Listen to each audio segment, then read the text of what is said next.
First things first, this video is going to be rich with information and theories about the Rebel Moon franchise. Needless to say, it is going to be heavy on spoilers as well. What started in Rebel Moon Part 1 and Child of Fire came to a bittersweet but hopeful close in Rebel Moon Part 2, The Scargiver. But there's a possibility of the franchise turning into one with 6 films. Oh, and did you know that Rebel Moon does not refer to Velt but a whole other moon called Vanna? I'll get to these juicy tidbits in just a bit. I guess this would be my longest intro yet, but giving you the context and backstory is super important. So let's quickly explore where and how Rebel Moon Part 2 has left things. So the ace Imperium fighter named Cora found herself in this farming community on the moon called Velt after escaping persecution at the hands of her adopted father, Regent Belisarius. Cora was sworn to protect Princess Issa with her life, and these two girls are central to the Rebel Moon franchise. You see, Issa was named after an ancient queen of the Galactic Empire called the Motherland and had the power to bring the dead to life. Anyway, our friend Cora failed in the most miserable fashion in performing her duty, and Issa died, or so we thought. Later, Admiral Atticus Noble and his forces arrived at Velt to fight Motherland rebels, but instead came in conflict with Cora and her team of assembled heroes. Noble is presumably killed in a fight, only to be revived again, after which Noble's primary objective turns to finding Cora and bringing her to Belisarius so that she can be punished for her so-called crimes. Of course, Belisarius authorized this. Now, the second installment of the franchise was released on Netflix before a 7-day theatrical release in select US cinemas. This time around, Cora kills Admiral Atticus Noble once again, this time for good, but clearly his death does not wrap up the story. There are several loose ends that need to be tied up, the biggest of them being the whereabouts of Princess Issa. This raises several pertinent questions and actually opens doors to a third film. But that's not it. There could be several more movies in the franchise if fans and the algorithm approve. So let's dive into everything we know about Princess Issa, what happened to her, her whereabouts, and what the plot of the third movie might be. But before we go into our explanation, we have a very small request. If you like our content, please support us by subscribing to our channel. This is a small click for you, but for us it means a lot. Thank you, and let's begin.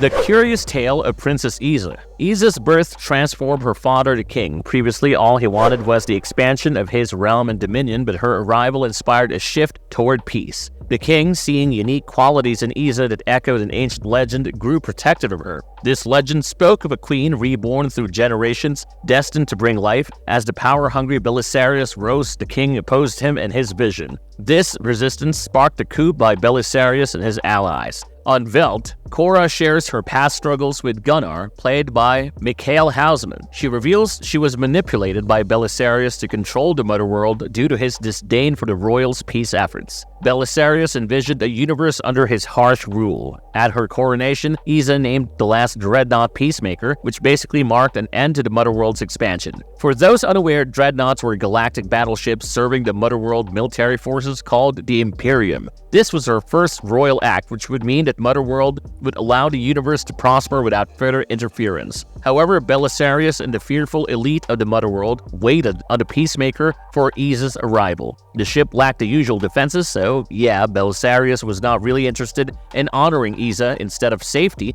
Issa and her parents faced a trap where they were murdered by these powerful figures. Belisarius traps the royal family in a room, soundtracked by an orchestra, setting the stage for tragedy. Belisarius and his forces killed the king and queen. Cora, who had been named Arteles by her adoptive father, was once Issa's protector but turned against her. Arteles killed the princess. However, Issa's last act was to forgive Arteles, who was now struck by remorse. She abandoned her role, reverted to her original name Cora, and escaped to Velt. As Issa died, her mythic powers of life activation sparked. Due to this, some, like General Titus, believe that she survived the assassination. Belisarius achieves his goal, eliminating the royals and the prophesied chosen one, Issa. With the murders kept secret by his allies, Belisarius is free to start his reign of conquest and oppression. Years later, Cora confesses her part in the betrayal, which is when General Titus tells Cora that Issa might still be alive. Now, the second film ends with Cora, Titus, and their rebel allies committing to finding her. Interestingly, the robot knight named Jimmy also promises to join the fray because protecting the royal family is basically his primary directive.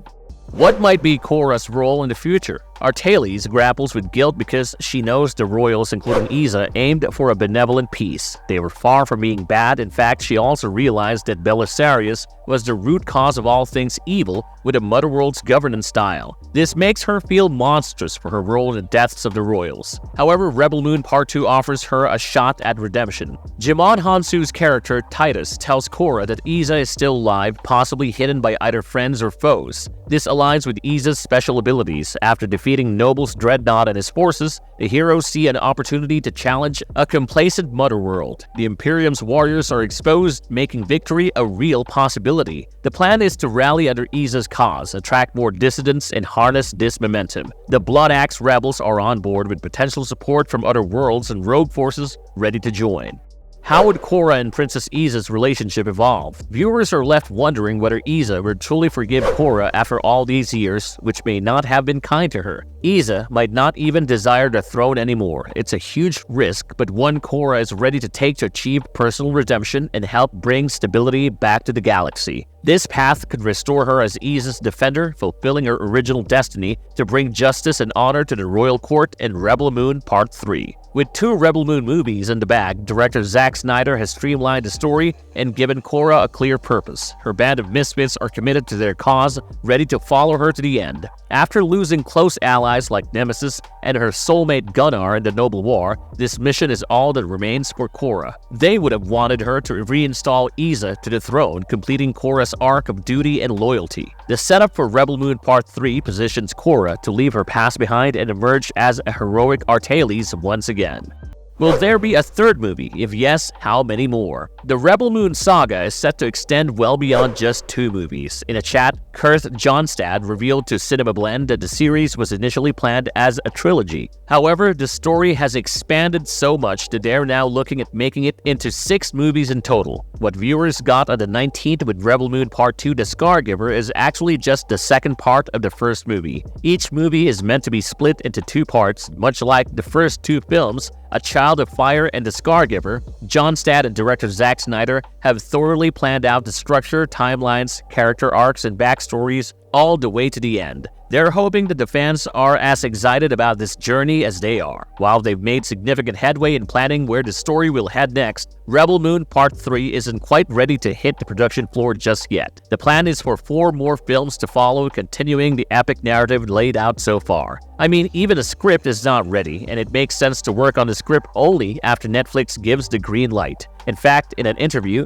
Zack Snyder asked fans to hit the double thumbs up button to help this movie with the algorithm. So are we like entering the age where directors act like influencers and seek thumbs up and stuff? What more do we know? Future Rebel Moon movies promises to explore new dimensions. Snyder revealed to Empire that the title Rebel Moon doesn't refer to Velt, but to a planet named Vanna. Jonstad described Vanna as a strategic midpoint and trading hub where the heroes prepare to challenge Belisarius on the Motherworld. While it's not confirmed that Vanna will debut in Rebel Moon Part 3, its role as a training ground makes its appearance in upcoming films very likely. The saga's climax could predominantly take place on the Motherworld capital planet. In addition to Issa and Korra's evolving stories, viewers can look forward to more of Anthony Hopkins' character Jimmy. He, along with Titus, Tarak, and Millie, will join Korra in her quest to find Issa. That was all in this one. Stay tuned because we're soon gonna explore the Rebel Moon universe through its comic series, which deals with the backstory of Deborah and Darian Bloodaxe. If you like the content, don't forget to leave a like and subscribe to us if you haven't already. Have a good one and be safe. Thanks, everyone.